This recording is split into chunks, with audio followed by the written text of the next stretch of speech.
এখন কেউ যদি বন্যপ্রাণীর মতো নিজেকে অনাবৃত রাখতে চায় তো রাখুক, সমস্যা নাই। সে নিজেকে বন্যপ্রাণী দাবি করুক, তাহলে কোনো সমস্যা নাই।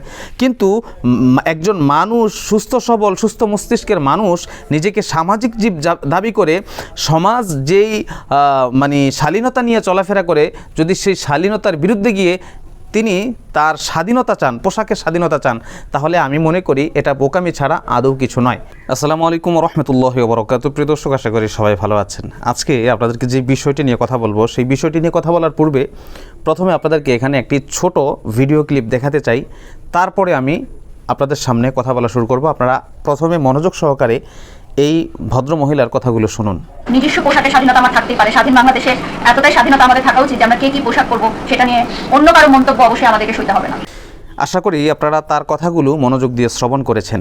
তিনি তার বক্তব্যটার মধ্যে বলেছেন যে আমার নিজের পোশাকের স্বাধীনতা আমার থাকতেই পারে। স্বাধীন বাংলাদেশে আমি কি পোশাক পরব না পরব সেটা নিয়ে আরেকজন কেউ মন্তব্য করবে, সেটা হবে না, এই টাইপের একটা মন্তব্য করেছেন। তো এখন প্রশ্ন হচ্ছে, মানুষ কি বন্যপ্রাণী নাকি সামাজিক জীব? এই প্রশ্নের উত্তর আগে আপনাদের কাছে জানতে চাই, আপনারা কমেন্টে জানিয়ে যাবেন। যদি মানুষ বন্যপ্রাণী হয়ে থাকে তাহলে তো এই বিষয়ে কথা বলার কোনো প্রয়োজন নাই। আর যদি আপনারা মনে করেন যে সামাজিক জীব, আমরাও জানি যে মানুষ সামাজিক জীব, তা আপনাদেরও কথা যদি হয়ে থাকে মানুষ সামাজিক জীব, যেই মানুষ সমাজ ছাড়া চলতে পারে না। মানুষকে সামাজিক জীব বলার কারণ কি? যে মানুষ সমাজে চলতে হলে পরস্পর সহযোগিতা, পরস্পর কথাবার্তা, পরস্পরের বিভিন্ন ধরনের লিয়াজুর মাধ্যমে চলতে হয়। দেখুন, মানুষ যেহেতু সামাজিক জীব, সমাজ রক্ষা করেই মানুষকে চলতে হবে। তো এই যে ম্যাডাম এখানে যেটা বলেছেন যে আমি যেই পোশাক পরি সেটা আমার ব্যক্তিগত ব্যাপার। এখন মানুষ যেহেতু সামাজিক জীব, সমাজের 10টা মানুষ যেভাবে চলাফেরা করে, অবশ্যই সামাজিক জীব হিসাবে প্রত্যেকটা মানুষের এটা ভাবা উচিত যে আমার সোসাইটিতে যেই জিনিসটা খাটে না, আমার সোসাইটিতে যেই জিনিসটা যায় না, সেই জিনিসটা আমার করা উচিত না, সেই জিনিসটা আমার পড়াও উচিত না।